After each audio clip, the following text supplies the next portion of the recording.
Next up, we've got a talk from Thomas Kriebernegg from SplitMetrics and Palina Krautsova, I hope I'm pronouncing that right, from Wargaming. So they're going to talk about conquering the multi-channel battlefield with Wargaming and SplitMetrics.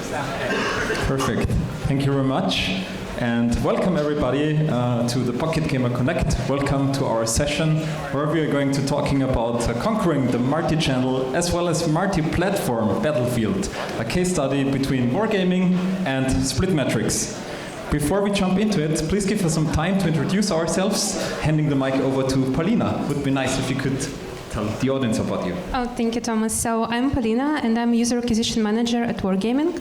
I have over 9 years of experience in digital marketing, starting with web marketing on the engine side, and I joined game development industry in 2018, already on the product side. And now I'm specializing in self-reports and networks. Thank you very much. My name is Thomas Kriebernegg. I'm the General Manager at the SplitMetrics agency. I can look back in working more than 20 years in digital marketing. I'm an ex-hardcore gamer and hobby DJ. Funnily enough, this is my third time on stage within the last 3 days because I've been playing at the gig last weekend as well. I founded AppRadar in the year 2015, which got acquired in 2023 by SplitMetrics, and since then I'm working there at the agency. Since we're talking about multi-channel and multi-platform, let me take you to a short history trip, together also with my personal kind of connections, to gaming. Yeah, well, to be honest, I didn't start gaming in 1972, so I'm not that old, But this was, like when video games became the first thing with the release of Computer Space on Atari back then on the first console. 1990, the first mobile device that had its breakthrough with the Game Boy. This is also where my gaming career started. 1995 we had the PlayStation, which was also, I think, a breakthrough moment. 1999 we had Counter-Strike, which was kind of opening up competitive multiplayer gaming. Also personally, I played way too much Counter-Strike back then, offline and online. Moving forward, 2010, mobile gaming became a thing. I guess most in this audience have played Angry Birds or Candy Crush. Can I see a hand if you played Angry Birds or Candy Crush? Yeah, okay. 99% I would say. In the year 2010 to 2020, I was also publishing and releasing my own games, more than 20. My biggest success was Floppy Bird, which, as the name tells you, it was a rip-off of Flappy Bird. And when Flappy Bird got removed from the App Store, Floppy Bird was there and captured 1 million downloads within 30 days without a cent spent on marketing. And 2020, I would say, was the breakthrough moment for the next platform, which is Wargaming with Half-Life Alyx, which is, if you haven't played it, play it. It's really amazing in terms of what is possible with this technology. And when we look at the gaming market nowadays, here we have some really impressive numbers.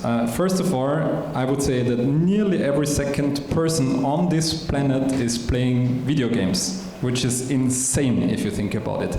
The distribution is mobile, I think, obviously in some kind of way, has the highest adoption because it's also I guess everybody more or less has a smartphone, is the story in the background, followed by PC, and then we have console players.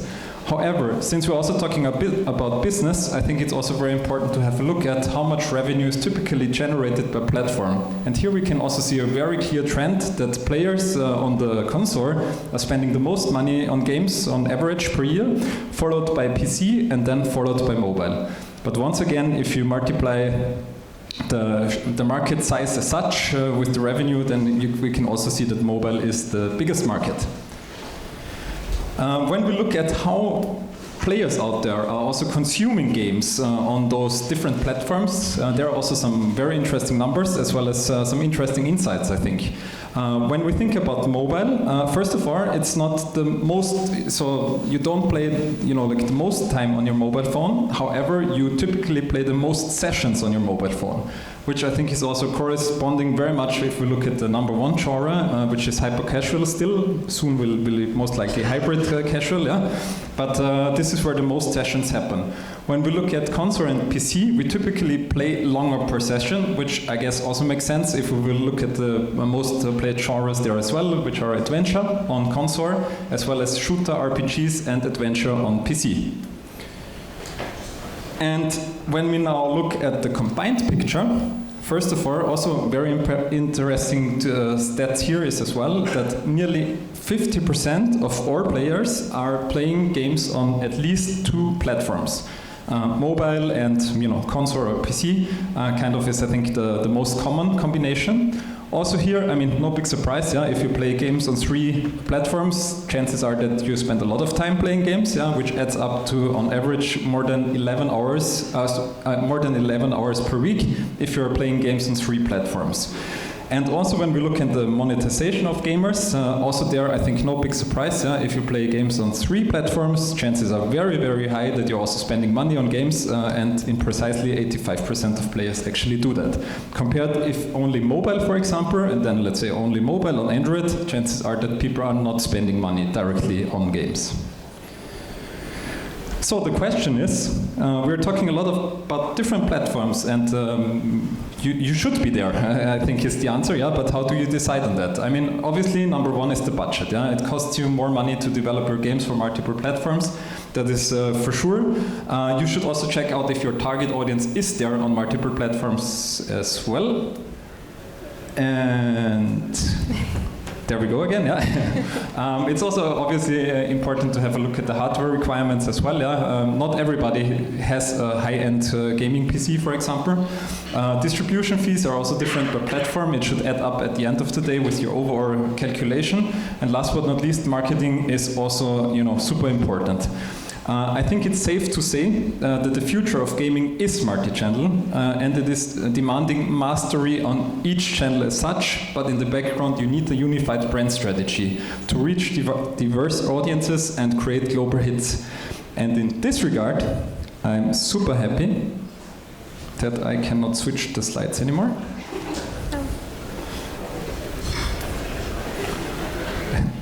Yeah. We can do with hand signs as well. No, still. Yeah, I'm not sure if this... no, it works. Thank you. No, it works again, yeah. And in this regard, I'm super happy to hand over the mic to Palina, who will be sharing insights how Wargaming and specifically World of Tanks Blitz is handling those multi-platform and multi-channel challenges. Thank you, Thomas. So guys, let's dive into this intriguing question about our marketing strategy as a cross-platform game. So first of all, for those who might not be familiar with us, Wargaming is a game developer and publisher with a simple but ambitious mission. We aim to create an authentic and immersive gaming experience across multiple platforms, PC, console, and mobile. One of our crown jewels is World of Tanks Blitz, launched in 2014, a game that is featuring a diverse lineup of tanks and multiple play modes. It has become a global success and reached some remarkable results. Yeah, you can hear me? Yeah, okay. With the cross-platform strategy, we are increasing our engagement by 30%, allowing users to seamlessly jump between devices. Our platform supports both cross-progression, our game supports both cross-progression and cross-play. And the platforms like iOS, Android, Nintendo Switch, and PC through Steam and Windows 10 allow us to connect players everywhere, anytime. But naturally, mobile is at the heart of our growth. The accessibility and global reach of mobile platforms is the cornerstone of our success, accounting for the majority of our player base and revenue base, of course. And that's why the main reason for us to put our biggest focus and efforts in terms of marketing and user acquisition into mobile platforms. Let's see how we do this. So the first key takeaway that I want to share today is that you need to ensure that your marketing strategy is adapting to your in-game seasonality, because timing is everything. And for us, for example, knowing that our biggest monetization beats are Christmas events and a series of birthday events in June, is helping us to adjust our strategy respectively, scaling into hot season more effectively. But of course, we also kind of trying to keep, we're doing everything we can tirelessly to keep user engaged in between those peaks as well. We're launching new in-game events every month and sometimes even more often. And with this, it can be like any new season release. It can be a new mode in game. It can be a big collaboration, like for example with a Star Trek, with the Dune franchise, with Ninja Turtles franchise. Those collaborations and in-game events are driving massive engagement, and they are always supported by our creatives that we're using in our marketing, maximizing their impact. So speaking about game-changing creative strategy, I'm excited to share that we are having one motto: anything can be your creative. It doesn't stop with in-game events only. Now I'm asking you to raise hands, those of you who is using special creatives for Christmas or Halloween or maybe upcoming Valentine's Day. How many there are? Yeah, not so many to be honest, but yeah, we do the same. But we also went a little bit further with that. We are tapping into global news and cultural trends to keep our campaigns fresh and related. How we do so? Let's take, for example, these creatives that are kind of featuring Squid Game related graphics. This particular creative has become a big success in our campaigns recently with the new season released. And it's basically the same creatives that we used 3 years ago for the first season. And that's not just it. We also have, for example, like Be-Real snapshot with tanks, One Piece themed wanted poster with tank, Wes Anderson challenge. If you remember, there was such thing in the TikTok popular some time ago. We also utilize this, and with this, our creative capitalize on topics that resonate with the audiences. You can see that this approach is boost conversions and also lower CPI, kind of proving the power of agility in your creative strategy. So when it comes to media sources, the key part of our success is balancing marketing mix. We are mastering top performing channels while investing in testing new ones. We always allocating part of our budget to explore new channels, diversifying the risks while optimizing our efforts in trusted sources. So let's see this in action, how we do this. For example, Google Ads is our biggest channel on Android. And we optimized our marketing strategy on Google Ads by restructuring campaigns by geo-groupings. We've had a global campaigns structure, and it had some advantages, of course: lower CPIs, high campaign optimization scores, high volumes. But with this structure, overall, about 15% of our investments were spent in non-profitable markets continuously. And also with this structure, we weren't be able to kind of control where we want to invest and scale the particular regions, because with such structure, you're basically giving the algorithms to decide where to deliver. So we restructured our campaigns from scratch and launched small campaigns with dedicated small country groups. And this was not a success at the first, because it resulted in 24% volume loss and higher CPIs. But then with further adjustments, we combined those small country groups into bigger ones, and this already was a structure that resolved the problems that we had before. We achieved the scalability, the better scalability, lower CPIs by 22%, and 27% improvements in predicted ROI on the second months. Regarding Apple Search Ads, which is our top spender on iOS, it also comes with its own problems, of course, especially in terms of, for us, in terms of scaling non-branded traffic and the resources consumption, as we have a small user acquisition in-house team. So we were looking for the solutions for these limitations, and that's actually where SplitMetrics is stepping in. So the solution.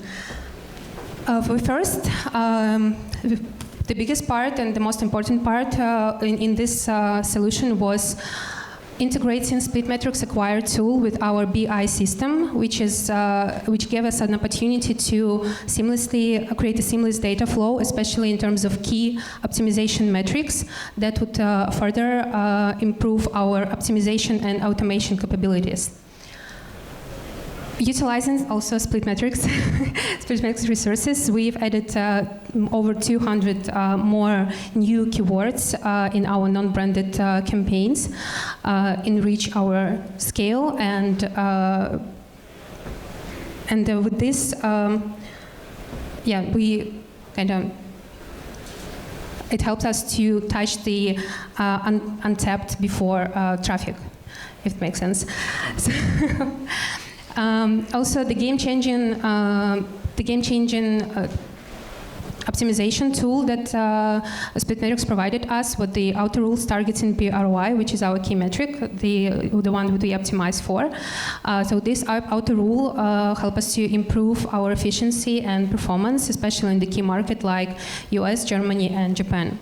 And the results in numbers speak for themselves. Our tap install rate increased by 6% in the first months, and the CPI reduced by 15%. Yeah, so moving on, and we are not stopping at mobile.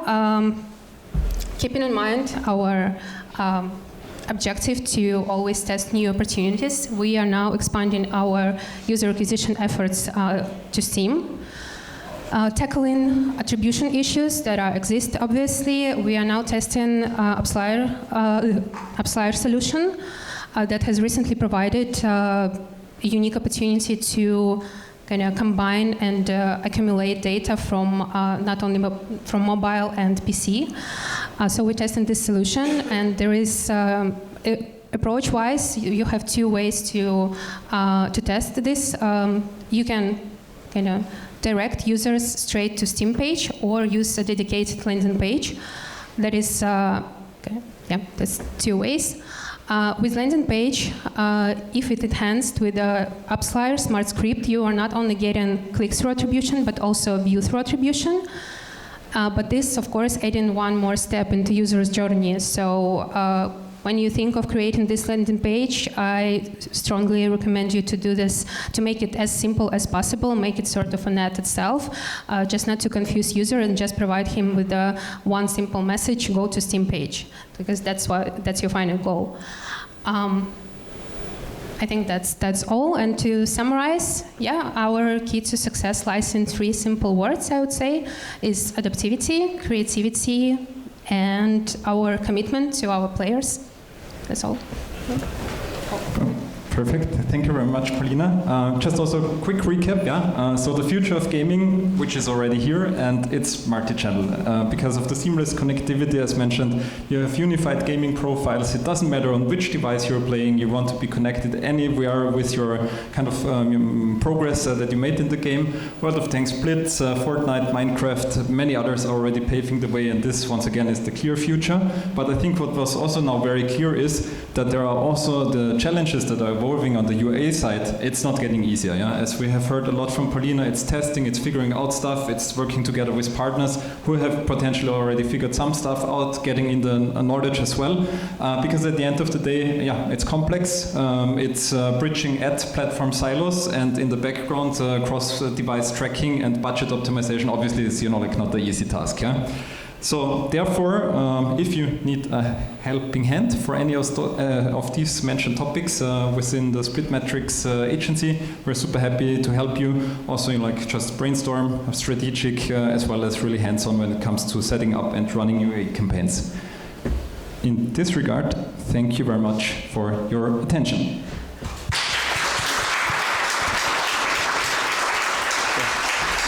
Thank you both. I think we've got time for one question, if anyone wants to ask anything.